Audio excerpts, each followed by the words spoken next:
This is a CBS2 News update. I'm Mary Calvi. Two men are under arrest after a police chase in New Jersey ended with a stolen church bus crashing into an NJ Transit bus. Police say the suspects robbed three people overnight using three different cars. It all began around 11:30 last night with back-to-back robberies at South 16th Street and Springfield Avenue in Newark. Then around 1:15 this morning, police responded to a report of a church van stolen. Then police pursuit ended with the suspects crashing the stolen van into an NJ Transit bus. Neighbors talked about the chaotic scene. I came outside and I heard a boom, and there were several passengers getting out of this van in the New Jersey Transit bus.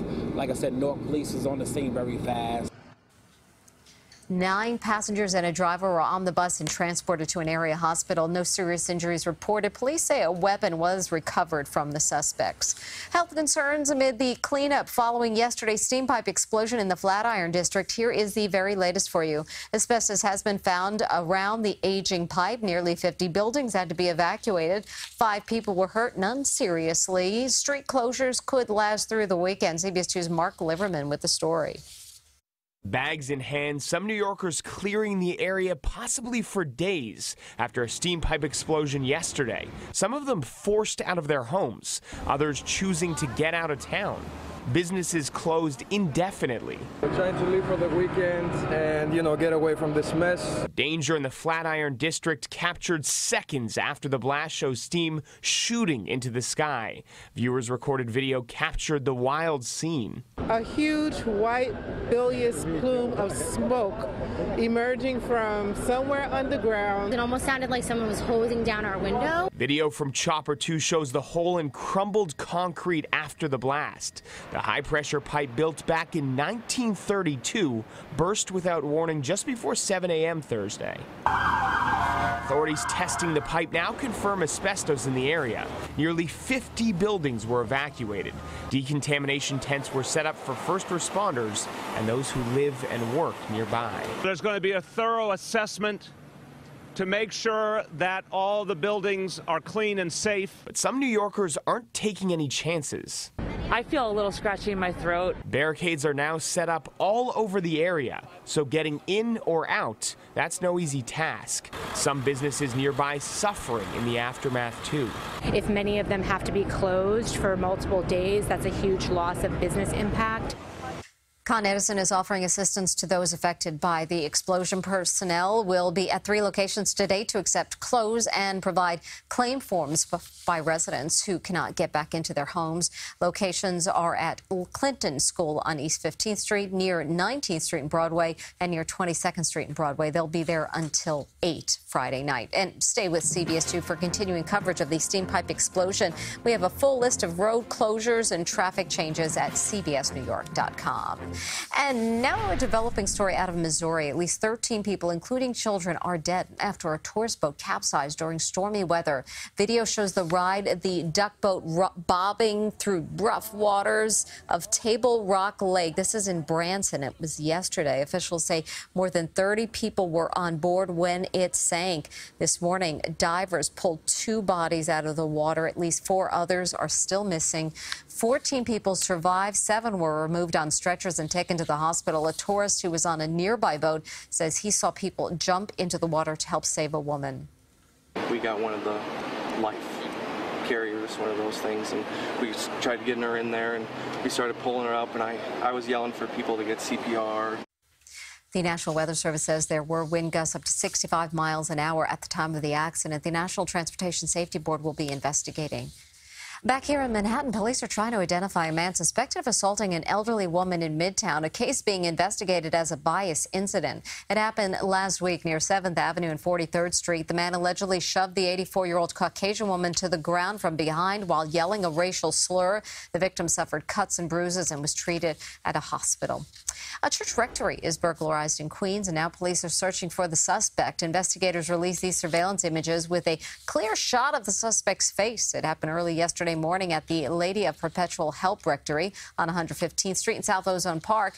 Police say he got in through an unlocked side window and stole about $115 in checks and cash.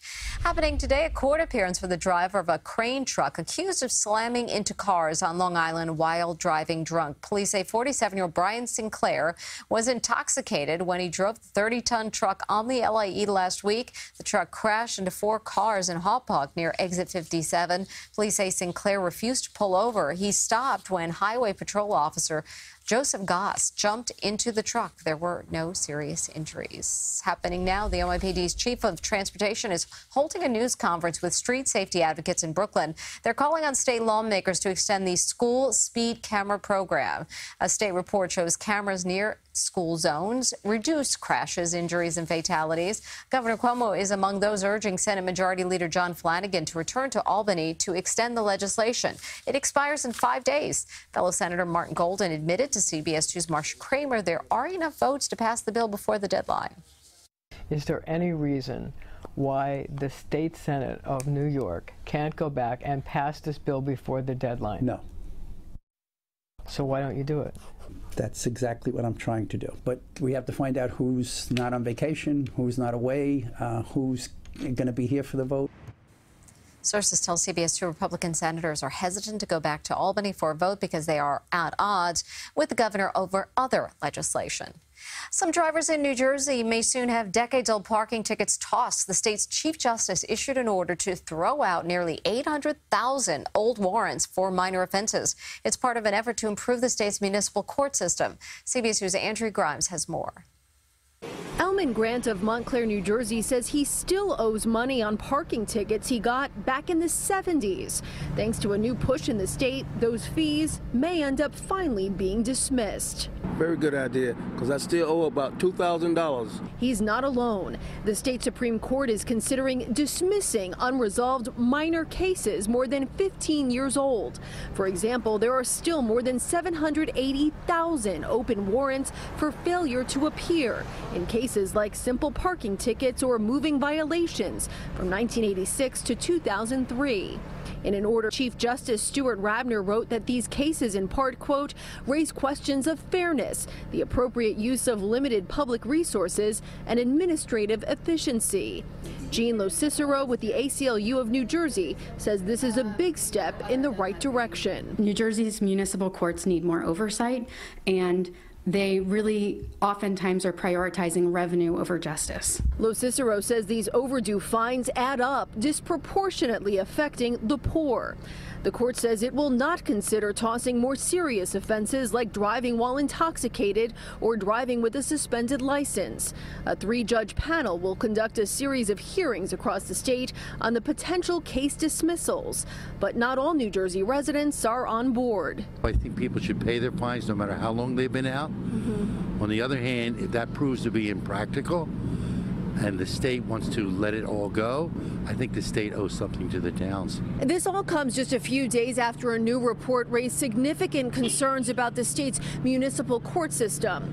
No timeline yet for when those hearings will take place or when a final decision will be made on exactly what to do with all of these cases. In Montclair, New Jersey, Andrea Grimes, CBS 2 News. Target is rolling out same-day delivery here in the New York area. Delivery of groceries and toys will start July 31st in parts of the Hudson River Valley, including Kingston. The service will launch in all New York City boroughs and on Long Island in August. If you have to pay for the privilege, it's going to cost you $99 for an annual same-day delivery membership. Instagram has announced a new feature that may help you learn if people are ignoring you. It is a green status dot that indicates when a user is active on the app. The dot is found next to a user's profile picture, but you'll only see the status for friends who follow you or people you've communicated with using direct message. An Insta-worthy pop-up will soon debut in New York City. Color Factory's multi-sensory art experience originated in California, but will set up shop on Spring Street in Soho beginning August 20th. It will feature 16 installations organizers say will be inspired by the colors of the city. Prepare to take plenty of selfies with these incredible backdrops. Tickets are on sale now through the Color Factory website. Children ages 2 and under are free. All others pay $38. And that's your CBS 2 News update. I'm Mary Calvi. Join us in just a moment for a live Facebook after show.